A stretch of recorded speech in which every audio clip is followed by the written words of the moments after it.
So out of nowhere, we've got some massive kill team changes announced today, and we're pretty excited to go through them.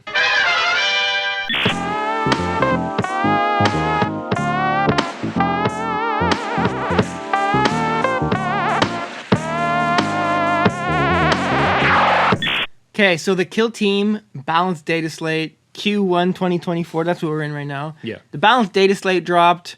Lots of stuff changed. And there's some stuff that we've specifically been talking about and asking for, so I'd like to go on the record and say thanks to GW for watching our videos. They definitely do watch us. Yeah. Thanks to our 1 HP gangsters, mountain goats, and mountaineer patrons for helping us buy the boxes because we don't get them for free. Absolutely. All right, now to the actual video. What are we talking about? What are these changes? How do they affect us? Why did they invalidate all of our previous games? One way or another. Okay, so first up, we got core rules, jump tests, gone. Yeah, okay, this one is one of the only changes I don't like. I really liked the randomness. I think that they should have made it like more punitive, even. But hard disagree. I think this is a great change, honestly. Yeah. I understand there's going to be some people that agree with you, and that's fine. Like, I'm not saying that I think that's a bad take, but I was thinking, like, what's a good way, if you're going to a tournament and you don't want people to lose on, like, a 1 in 6 bad roll at a key time, how can you help balance this? I was going to say just, make it so you always pass, and this is what you did. Jump tests, automatically successful, do not roll. So they're basically gone. Yeah, they're gone. I think, like in a tournament setting and competitively, it makes a lot of sense. I saw someone in our Discord mention it'd be great if you had to do a jump test if you were injured. I kind of like that. Yeah. But anyway, whatever. Jump tests are gone. A lot of people were asking for it. We had a couple battle reports early on where jump tests were failed. This would have made those games much closer. So this is specifically for games we've recently played and have been on the channel. Yeah. It would have, like, my scout that got stuck there. Yeah. Would have helped. Okay. The next one is Beta Decima specific, which is that the goop in the middle is no longer obscuring. It is line of sight blocking. I think this is a really, really good change. Teams that can ignore obscuring have been a bit ridiculous on Beta Decima so far. It seemed like if you didn't have an operative that could do that, you were at a huge disadvantage. And, like, I played a game against Pathfinders that was the most oppressive kill team experience of my life. Like, it was crazy. And we've seen it with Phobos, and I think this is a good nerf. Yeah, or a good change. When you killed me, you were like killing guys in my deployment zone and I couldn't do anything. Yeah. Would have, given me 2 extra bodies in that game. Yeah. So it would have been really nice. Yeah. We'll have to do a rematch. A lot of these recent games we did. I know. I think every time one of us loses, we feel like a rematch would help. No, but I'm saying, like, every recent game that it was really one-sided, they've, like, changed it now. Yeah. That would have, like, really made it a lot closer. All right. Next change. Tactical ploys that allow 1 or more operatives to be set up outside the drop zone, like Sneaky Gate for Commandos, they have to be within 4 inches of your drop zone now. Yeah. So I feel like this was less needed, but probably still good. Yeah. I think it makes sense. And this kind of brings it in line with how those work in Into the Dark. I think it makes sense. I think this one was less critical, but, good. Yeah. Makes sense. It's fine. Yeah. Okay, and then we get into a bunch of army-specific ones. And I just did, like, a quick look through earlier, and I feel like all of Brad's teams got buffed. Is how this works. A lot of the teams I have, and a lot of your teams got nerfed. Yeah. But one team of yours in particular did get a nice buff. Thanks, okay, Commandos. Some changes to the bomb squig, but notably here, Choppa equipment. Yeah. The attacks characteristics is one worse. Yep. And also for Just a Scratch, it only blocks crits now. Those are 2 huge nerfs. The Just a Scratch one was such a necessary nerf. Honestly, no spoilers. We have a video coming probably later this week or early next week that I played Commandos, and I'm not going to spoil the result, obviously, but definitely there was a time in that game where I blocked a crit. Yeah, and it kept me alive. Yeah. And this would have, it would have made a difference in that game. Yeah, absolutely. I think, obviously we haven't played any games with these new rules.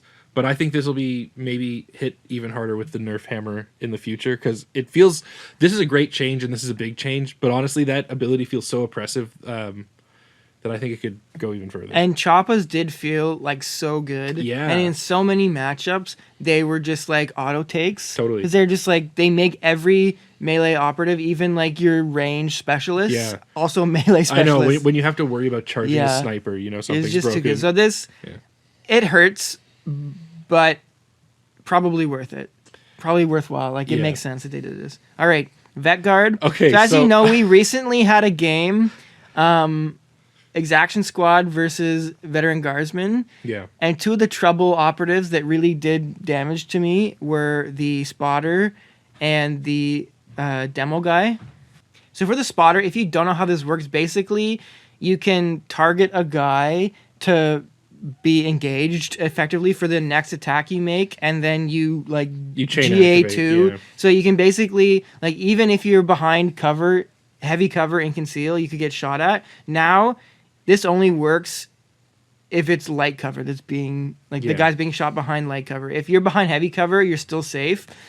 I lost multiple guys to this. Totally. I lost one guy fully, and then one guy you wounded. Down to 1 HP. So that would have made a huge difference.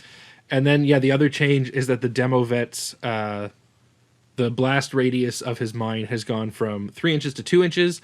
So that also, having a 3-inch blast range, it feels like a small difference, but it's massive if you consider the radius is an extra inch, and so the diameter is an extra 2 inches. Like, that's a much bigger circle. And also, just keep it in line with other bombs. Yeah, but it's interesting. So these two changes together would have saved 5 of Brad's units in the last battle. Well, with it wouldn't have saved 5, right? Because it wouldn't have... Oh, that's true. I would have got 2 of your... it would have saved at least 2, probably 3. Yeah. That's huge. Those are really big changes. Yeah. And I don't think any of them are unreasonable. The one I'm not crazy about is that same demo vet can't do the plant mine operation twice. They can only do it once. I don't know. I kind of like the ability to plant the mine more than once because it takes such a build-up. You have to put the pieces in place kind of early and telegraph what you're doing, and so it's really hard to do it more than once. And so I'm a little bit surprised they took it away because that always felt like a fun threat that never really seemed overpowered to me, but whatever. Not once did I successfully plant the mine and blow it up the second time, but I did think about it a lot. All right, moving on. Yep. Okay, next up we got some changes to Void Dancers. So everybody knows they have fly, team-wide fly, and that's so good. And especially on Beta Decima, that destroyed me. It does. I honestly felt like I had no chance. So one big change here, they don't have fly anymore. They have flip belts, and basically they have fly for the purposes of moving around, across, or over other models, other operatives. But when you're climbing or dropping, instead of counting no distance, you count it as 2. Yeah. 2 inches. It's basically like climbing equipment plus. Yeah. This would have changed so much. This would have kept me so much more in that game. Yeah, because I was able to get from my deployment zone to the top of the furnace. Yeah. In the first that was turning just point. Insane. Yeah. And so that's a huge change and doesn't feel unreasonable because Void Dancers felt a bit ridiculous. The other thing is, on Beta Decima, you're not just going to be able to fly over the gaps anymore. Oh, that's true. It's going to really change a lot. Yeah, that is a big change. I think they're going to be a lot more balanced. Yeah. In Beta Decima especially, but just overall. Then we got some changes to Wormblade. This is just a wording change. It's very slight. I guess it's not technically just a wording change, but before, in the last data slate, they made it... There was some weird wording where you had to be, not visible to every operative. So if there was one enemy that couldn't see you, you got the benefit of Cult Ambush. But now it's just if you weren't visible to enemy operatives at the start of your activation, in addition to the other clauses. So that makes much more sense. They should have just done that the first time. Yeah. In practice, I guess it's a pretty big change, but really, this is how it should have been always. Yeah. So, yeah, good change. Too bad no one plays the team. Okay, Warpcoven. These are huge, man. So Exalted Astartes, which is the fight and shoot twice ploy, now it costs 0 CP, so you're basically slamming this every single turning point. Yep. I don't see any reason not to. I think this is a good change. Basically, this gives you more CP. Yeah, it gives you more CP and also helps the the rubrics were always kind of the liability on this team, and it helps them be a little bit more viable, I think. Yeah, I think you were often playing this but now you don't even have to think about it. Yeah. It's just an auto use. Some other changes. So the Sorcerer's Command, which is if you're not within a certain distance of a sorcerer when you activate a Rubric Marine, their 3 APL gets reduced to 2 APL. Yeah. But now, so it used to be 6-inch range, and now it's 9 inches. So you get even more of a window. 9 inches, like it's. I guess maybe outside of Into the Dark, it's easy to always be. Yeah, it's within pretty 9. easy. Like that's a huge range. You don't have to be visible or Yeah. anything. So I think this is pretty easy to do. Totally. Zangors, +1 wound across the board. That's great. Harder to kill. So Psychic Powers here got a similar change to what Necrons got a while ago. Instead of lasting until the end of a turn, they'll last until basically the next time the operative that casts the power activates or when they die. Basically. That's so. It's big. so good for Yeah. Okay, so also to talk about Ephemeral Instability, which is like the slowing one, Yeah. that got nerfed from subtracting 2 inches to only subtracting 1 inch from your movement. But now, you don't have to worry about, okay, the first activation, if they get initiative, I haven't cast it again, or like, I have to go with this guy first to get it up as fast as possible. Now it just stays until you go with them again. So you could have one sorcerer like pretty safe in the back, Yeah. cast this some point during turning point 1 early on, and then go with them last in turning point 2, and you've taken an inch off your opponent's movement for the whole turning point. Yeah, that like having things that last for effectively 2 turns because of that, I Yeah. think is huge. Like honestly, these changes make me want to play Warpcoven. I might build a Warpcoven team. I gotta play them again. Yeah. Soon. I think this will help a lot. Okay, what's next? I'm gonna build a Warpcoven team. Farstalker Kinban. So these were changes that should have been like when this team was released. It should have been like this. This is a weird set of changes to me. Okay, well, there's one weird change. Hounds are now GA1. That's Yeah. like a questionable one. I don't like that because I play the Kroot, I guess. I don't know. I always really enjoyed having a little bit of GA2 action. I guess this helps you out-activate your opponent a little bit more easily. I don't know. The double charges were always fun. Yeah. But whatever. Okay, the tracker, the marked for the hunt and from the eyes above actions, it used to be that you had to be like no enemies within 6 inches of you. Now you just have to not be engaged. And this will just be easier to use this. Yeah, that's a really helpful change. Yeah. And then also the Kill Broker and the Stalker got +1 to their attacks characteristics, right? This is so important because they both felt so much worse in melee than you expect them to. Yeah. Without even looking at the stats, like looking at the model, they seemed like they were going to be better in melee than they were, and they were always both extremely They were disappointing. That's going to help them out a lot. I Yeah, think definitely. just like having melee operatives that can actually do something. Huge. Yeah. That would have helped me in my Yeah. matchup. Right. Hierotek. Hierotek got some interesting changes. So they nerfed the nano mine. So instead of a 6-inch radius, it's only a 3-inch radius now, so it's a lot easier to move around it. And also, you subtract 2 inches from the movement to a minimum of 4. Right. So it doesn't there were some annoyances where if you were injured, then this could also stack, and it made it impossible for you to do anything. And dashes would be nerfed to 1 Yeah, now inch. dashes aren't affected, basically. No, I think that's great because that thing has really Yeah. ruined a few afternoons of my life. That was really carrying this team, I think. But Yeah. now to counteract that, some other things got buffed. So first, reanimation protocols. You used to revive on a 3-up. Now you revive on a 2-up. Yeah. I mean, honestly, you should just revive for free. You shouldn't have to roll, but this is a step in the right direction. I like disagree. this. Anytime, I don't know. I think anytime that dice are involved, it's a good mechanic. All right, well, I like this that, because it was super frustrating when you just didn't get the revives off, and then Yeah. you're just like, oh, well, I guess my team just is worse than it should be. Technomancer got a bit of a buff. It's basically it's not an ability anymore. It's kind of more like an aura. Yeah. The Rites of Reanimation ability. So it's going to be more useful. I think more people might try out the Technomancer now. The Psychomancer got on the Conjure Trauma ability, it got an additional little bit of information here. So also, in addition to what it used to do, you roll a d6, and if the result is higher than the enemy operative's APL, you nerf their APL by 1. Right. So that's good. I think that's just making the worse Cryptex better. Yeah. Is good. And then the Apprentech just got the APL buffed from 2 to 3, which is great because the Yeah. Apprentech kind of was hard to use. Yeah. You really wanted it to like take advantage of the cryptech actions and the weird like shoot from the other guy with the cryptech. Yeah. But with 2 APL, it was hard to use, and also like his shooting and fighting just wasn't that good. Yeah. So now it has more play. I know you, like, in a couple times that we've played, you've considered not even taking it, right? Yeah, because the Apprentice kind of sucked. But having 3 APL, like, yeah, okay, now you can move and dash and do something, or you can, you know, like move, use ability, and also tap a point, Yeah. or, you know, if you want to, you know, it just has more options, right? And that's always a good thing. So I think this is a good change. I don't know. Overall, I think they might have been nerfed slightly. I think overall this is a nerf because the nanomine was like really good. Yeah. But I think this is much better for the health of the game. Definitely. Yeah, I agree. Okay, Exaction Squad, no changes. It's a little sus there.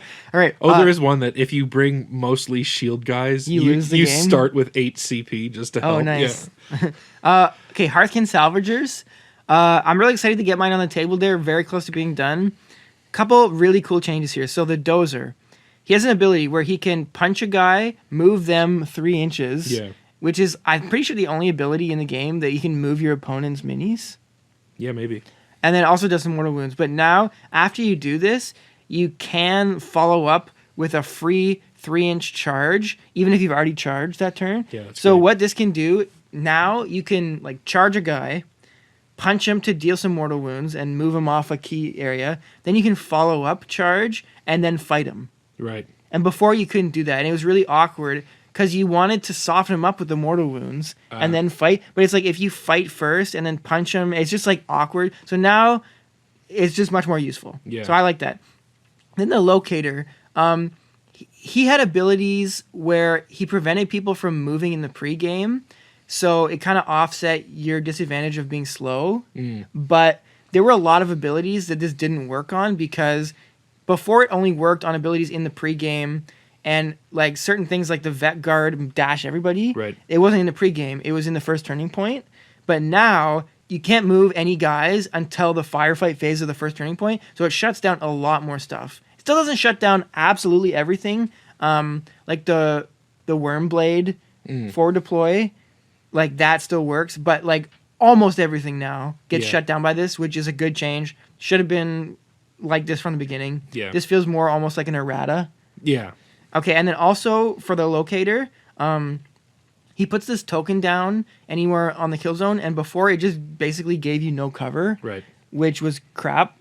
But now it also means the operative's not obscured, which is really good. Yeah, that's great. Like, there's so many situations now. So you already had one gun that had no obscuring, and now you can put this. You don't need to see the point. You don't need anything. That's really good. You put this anywhere. So now, like, this team is really, really good about canceling obscuring. Yeah. So there's going to be a lot of situations. Luckily, it won't be OP on Beta Yeah, I was Decima gonna say. because they changed that, but on even sometimes on Beta Decima with the big heavy pieces, this will matter. But also on open board, this is going to be huge. For some non-reciprocal shooting cheese on Into the Dark even, this can help. So I think the Locator went from very niche to like... Auto take? Not auto take, but I think I could see you taking him a lot more. Yeah. Okay. Fellgor. Yeah, so huge change for Fellgor. Been back and forth and back and forth. They've gotten so many changes. A bunch of stuff here. Why don't you take this? Sure. Okay, so the Iron Horn, called the attack ability, they've added that the other operatives need to be within 6 inches of it, which isn't a huge change. But the big one is the Gnarl Scar's uncompromising attack. So I don't know if you're aware of this cheese that people do. And Colin, if you're watching this man ended a couple of my Corsairs with this trick. Oh, yeah? So you could give your Gnarl Scar the crack grenade, charge, do a crack in engagement range, and then do a pistol in engagement range. But now you can't because you can only use the pistol for the shooting attack. Good change. It's a great change because that felt ridiculous. That's Like stupid, hot yeah. potato, here's a crack grenade in engagement range.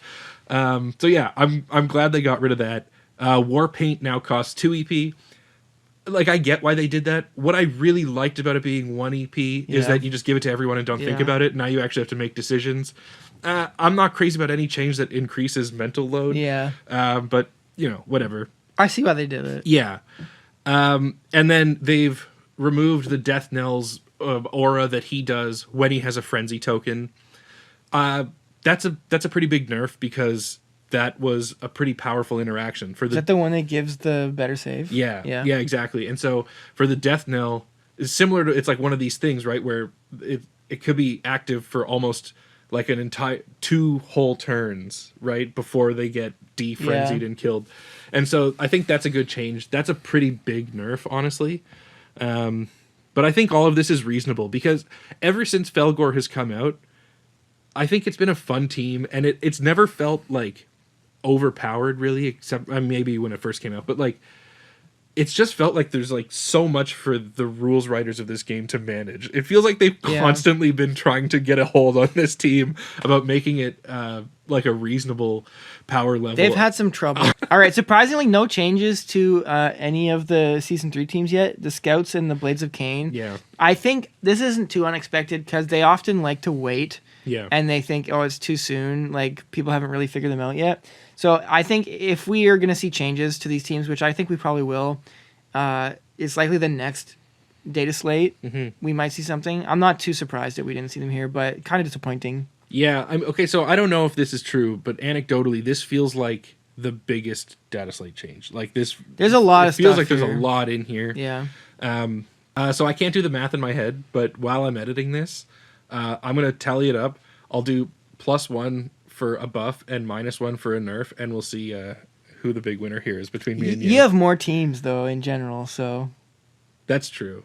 But I guess your teams go Right. either way. So yeah, I think, we're going to see how these all play out. I'm pretty excited. I think Kill Team's in a great spot right now. Happy to see that they're still doing such massive changes to it. I think that demonstrates a good level of support from Games Workshop. So, yeah. Yeah, I'm excited to get some games in with all the teams that got changed. Whether it's trying to kill the Vet Guard once again, or like seeing if I can actually get a win with the Warpcoven. Yeah. I think, all these changes look good. And in the comments section, give me some good ideas to proxy as Warpcoven. Because I don't want to do another Thousand Suns team because Brad's got one, but I want to do something. They're so cool. They look like fun now. They're fun. They were always fun. Heresy Thousand Suns. Yeah. We'll see. All right. Peace, y'all. See ya.